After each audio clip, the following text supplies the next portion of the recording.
insurance companies to cover people with pre-existing conditions and to help cover those people who might lose their coverage or see it become unaffordable.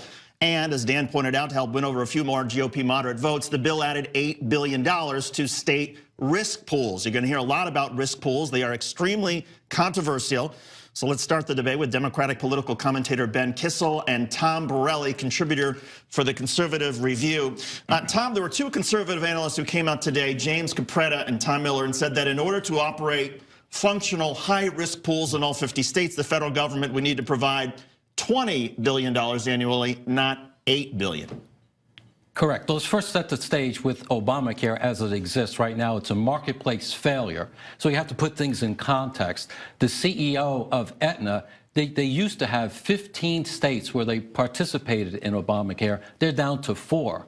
And a third of the counties in the U.S. only have one insurance company. That's not competition. So Obamacare is imploding. So what the Republicans are trying to do is find a way to lower the costs for the premiums because they're way too high. One way to do that is separate the people in the high-risk pool from those who are healthy. And you're right. The low-risk pool, the cost would likely go down. But how do you deal with the millions of people, Ben, who are in that high-risk pool who may suddenly see, wait a second, I can no longer afford because I have a pre-existing condition and costs are going to skyrocket or I'm not going to get coverage at all? Well, your 64-year-old, for example, who makes roughly $24,000 a year, who is paying maybe roughly $1,000 right now, will be paying up to $14,000 annually under this new plan. I mean, this is definitely a sign of how excited, due to desperation, the Republican Party is regarding this passing of Trump Care, as it's now being branded.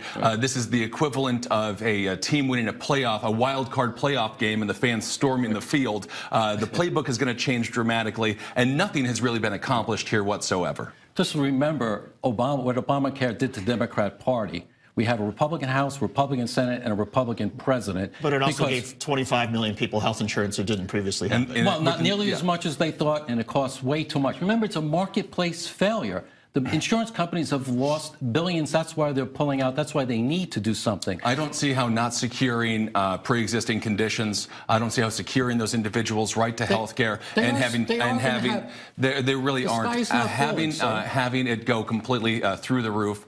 Their premiums go completely through the roof. It's not going to be Arizona's up 100%. Well, okay, so both are bad. Let's not pretend as if everyone's doing. We haven't done ours yet. So you just admitted yours is bad. Well, I'm not. I don't speak for Barack Obama or Obamacare. There's obviously flaws with it, and there is no denying that the Republican bill that they just put forward does nothing to actually alleviate the rising cost of premiums for the average American. It absolutely doesn't. And as a person with pre-existing conditions, I find it to be a completely insensitive and atrocious bill. Right? They go throw the fright card out. All right, that didn't take long.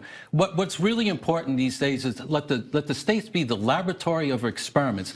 They don't have to take these risk pools. It's voluntary. They would have to apply as a waiver.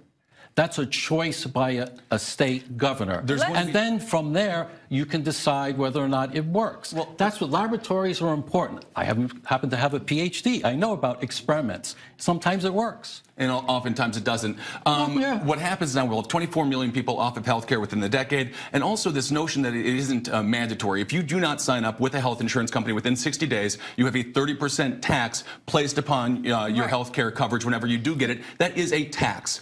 So this whole notion... You want to talk about taxes? What about the employer mandate? Talk about taxes. I just did my taxes. I can't even talk. I can't think about it anymore. Let's focus on Ben's point, because one of the big issues was the mandate of Obamacare. Right. But here you do have a 30% charge if you wait 2 months. So that's going to disincentivize people further. Not only do I have to pay for this if I don't want it, now I'm going to get taxed 30%. Those people that weren't going to buy it are going to be even less likely to buy it. Let me set the record straight. I'm not a total favor of this plan. I would have taken Obamacare by the roots and started the complete free market system.